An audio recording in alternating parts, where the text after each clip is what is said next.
میں باقی مسلمانوں کو یہ کہنے کے لیے نہیں کہتا ہوں، کیونکہ میں تقابل ادیان کا طالب ہوں. عام مسلمان نہیں کہہ سکتا یہ، لیکن اگر آپ تقابل ادیان کے ماہر ہے یا اسٹوڈنٹ ہے، آپ نے بائبل پڑھی تو آپ کو پتہ لگے گا کہ بائبل میں لکھا ہوا ہے. Gospel of John chapter number 14 verse number 28، my father is greater than I, میرے والد میرے سے مہان ہیں. Gospel of John chapter number 10 verse number 29. Gospel of John chapter number 10 verse number 29. My father is greater than all. میرے والد میرے ابا سب سے مہان ہیں.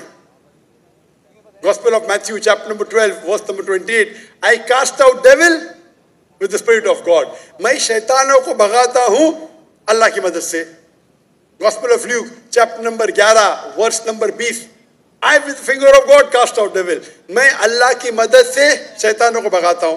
Gospel of John chapter number 5 verse number 30. Gospel of John chapter number 5 آیت number 30. مجھے عادت ہے انگریزی میں بولنے کی. I can of my own self do nothing. As I hear I judge, and my judgment is just. For I seek not my will, but the will of my Father. عیسیٰ علیہ السلام کہتے ہیں بائبل میں میرے اپنے آپ سے کچھ نہیں کر سکتا ہوں. I of my own can do nothing. As I hear, I judge. جیسے میں سنتا ہوں میں ججمنٹ دیتا ہوں. اور I seek not my will, but the will of my Father. کیونکہ میں خود کی طرف سے کچھ نہیں کہتا ہوں، وہی مانتا ہوں جو میرے ابا کہتے ہیں، میرے خدا کہتے ہیں. یہ لفظ my Father بائبل میں عیسیٰ علیہ السلام استعمال کرتے خدا کے لیے. یعنی بائبل میں لکھا ہے gospel of John chapter number 5 آیت نمبر 30 میں، کیا عیسیٰ علیہ السلام کہتے ہیں میں وہ چیز مانتا ہوں جو میرے اللہ کہتے ہیں. اگر آپ عربی میں اس کو ترجمہ کریں گے تو مسلم ہو جاتا ہے. تو بائبل میں لکھا ہوا ہے کہ عیسیٰ علیہ السلام مسلمان تھے. انہیں کہیں بھی نہیں کہا کہ وہ بھگوان تھے یا خدا تھے یا ایشور تھے. اور میں ریفرنس دیتے جا سکتا ہوں، وقت کی قلت ہے. جو آپ کا سوال ہے کہ عیسیٰ علیہ السلام نے مردوں میں جان ڈالی، وہ تو قرآن میں بھی لکھا ہے. عیسیٰ علیہ السلام نے مردوں میں جان ڈالی باذن اللہ، with the name of اللہ.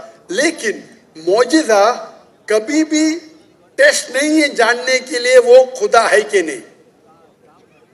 اسلام میں معجزہ دیا گیا تھا پیغمبروں کو، اور کئی پیغمبروں کے پاس معجزہ تھے.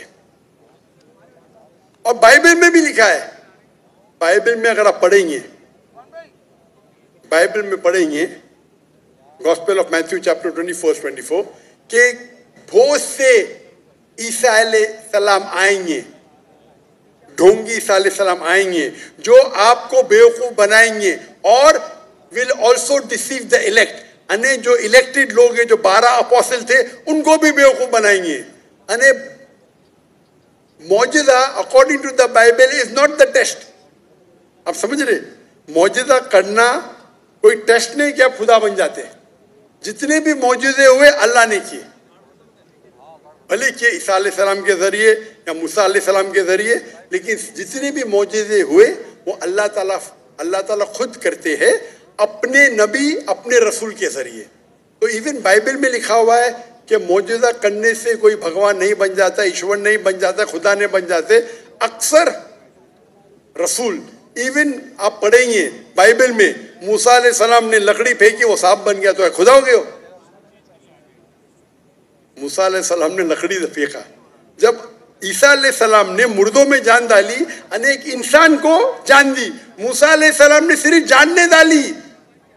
اینیمل کنگڈم، ایک پلانٹ کنگڈم سے اینیمل کنگڈم میں تبدیلی کی. ایک لکڑی کو پھینکا جو پلانٹ کنگڈم ہے، اس میں جان ڈال کے اینیمل کنگڈم سنیک میں تبدیل کیا. تو کون سا بڑا معجزہ ہے؟ کون سا بڑا معجزہ ہے؟ انسان میں جان ڈالنا یا لکڑی کو سانپ بنانا؟ سائنٹیفکلی لکڑی کو سانپ بنانا مطلب جان بھی ڈالی، اور پلانٹ کنگڈم سے اینیمل کنگڈم میں کیا. تو آپ کو کہنے پڑے گا کہ موسیٰ علیہ السلام بھی خدا ہے. تو آپ کا دوست بولے گا نہیں. میں بولا کیوں؟ اگر ایک معیار استعمال کرتے ہو تو معیار سب جگہ استعمال کرو نا. تو معجزہ بائبل کے حساب سے، قرآن کے حساب سے ٹیسٹ نہیں ہے جاننے کے لیے خدا ہے کہ نہیں. خدا جاننے کے لیے ٹیسٹ ہے جو میں نے کہا تھا سورہ اخلاص اور جو میں نے جو حوالے دے بائبل کی. Hope that answers the question. جی بہت شکریہ. کوئی اور غیر مسلم بھائی ہمارا جب تک وہاں پر مائک پہنچے؟ ایک ہماری بھتیجی بیٹھی ہوئی ہیں یہاں پہ، ہمنا حبیب، ہمارے گورنر صاحب کے ملٹری سیکرٹری صاحب کی صاحبزادی حبیب الرحمان صاحب کی. وہاں تک اگر مائک پہنچا سکیں، میرے خیال ہے سیکنڈ رو کے اندر وہ بیٹھی ہوں گی، ان تک اگر مائک پہنچ سکے.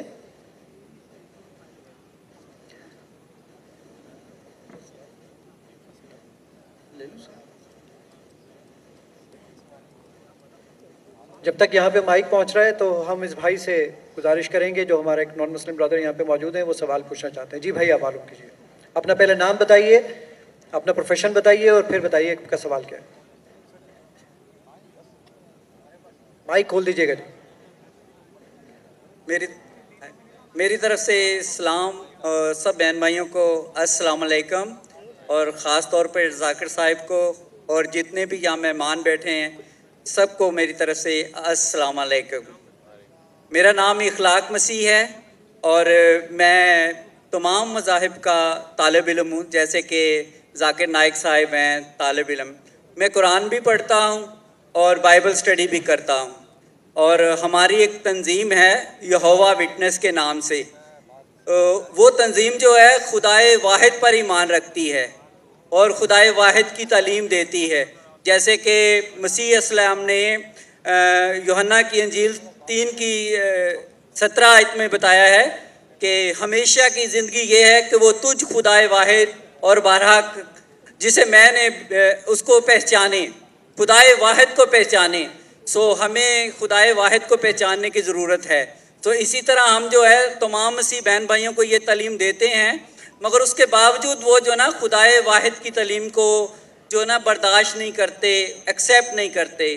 تو میں جناب ذاکر صاحب سے یہ بات کہنا چاہتا ہوں کیونکہ میں ان کا بہت فالوور ہوں، کیونکہ جو بھی یہ بات کرتے ہیں بڑی دلیل سے بات کرتے ہیں اور جو دلیل دیتے ہیں وہ بڑی قابل ذکر ہوتی ہے، قابل غور ہوتی ہے. بھائی آپ کا سوال کیا ہے؟ سوال یہ ہے کہ ہمیں مطلب ہمارا ایمان کیسا ہونا چاہیے کہ ہم خدائے واحد پہ ایمان رکھیں اور دوسرے لوگوں کو بھی بتا سکیں اس چیز کو واضح طور پہ. شکریہ. بھائی صاحب کا سوال ہے کہ کس طریقے سے ہمیں ایک خدا پہ ایمان ہوں، اور میں نے میرے پہلے سوال کا جواب میں کہہ چکا ہوں کہ فارمولا ہے سورہ اخلاص، سورہ نمبر 112 آیت نمبر 1 سے 4. قل هو اللہ احد، کہو کہ اللہ ایک ہے. اللہ الصمد، اللہ دی ایبسولوٹ انٹرنل، لم یلد ولم یولد، نہ وہ جنتا ہے نہ کسی سے جنا ہے. ولم یکن لہ کفوا احد، اس کے جیسا کوئی بھی نہیں ہے.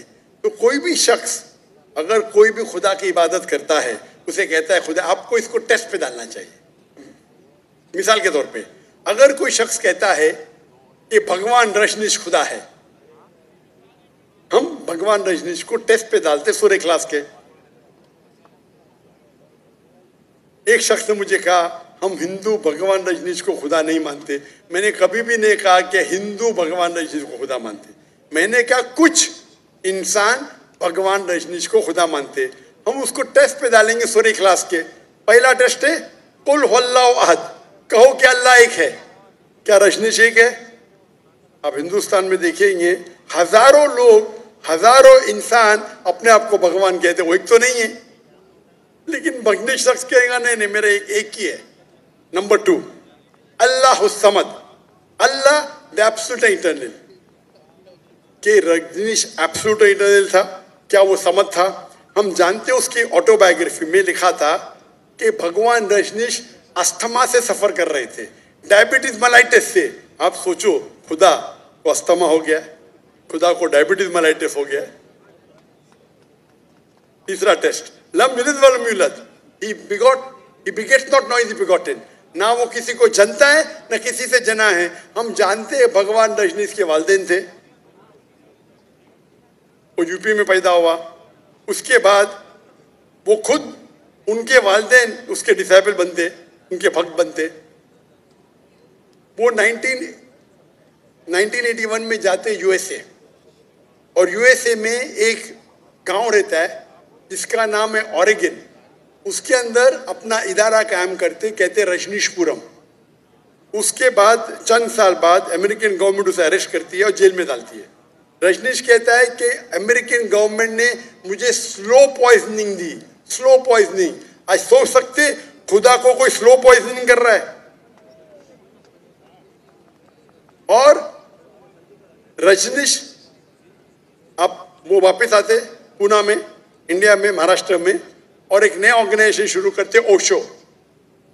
اس کے مرنے کے بعد اس کے سمادھی پہ لکھا ہے Osho Rajneesh never born, never died, but visited the earth from the 19th of December to the 31st of January. بھگوان رجنیش نہ پیدا ہوا نہ مرا, لیکن اس دھرتی کو وزٹ کرنے کے لیے, دھرتی کو گھومنے کے لیے وہ آیا. اس سمادھی پہ یہ نہیں لکھا تھا کہ بھگوان رجنیش کو 21 ممالک کا ویزا نہیں ملا. آپ سوچ سکتے خدا بھگوان دھرتی کو وزٹ کرنے آتا ہے اور اس کو ویزا کی ضرورت ہے. اور آرک بشپ آف گریس کہتے ہیں اگر آپ بھگوان رجنیش کو نہیں نکالیں گے ہم اس کا گھر جلا دیں گے. تو جو بھی آپ کہتے ہیں خدا ہے اسے سورہ اخلاص کے ترازو پہ تولو. اگر وہ پاس ہوتا ہے ہمیں کوئی گلا شکوہ نہیں کہ وہ خدا ہے, لیکن اگر پاس نہیں ہوتا ہے تو وہ غلط خدا ہے. تو سورہ اخلاص is the touchstone. It is the litmus test for knowing, جاننے کے لیے وہ اصلی خدا ہے کہ نہیں. Hope that answers the question.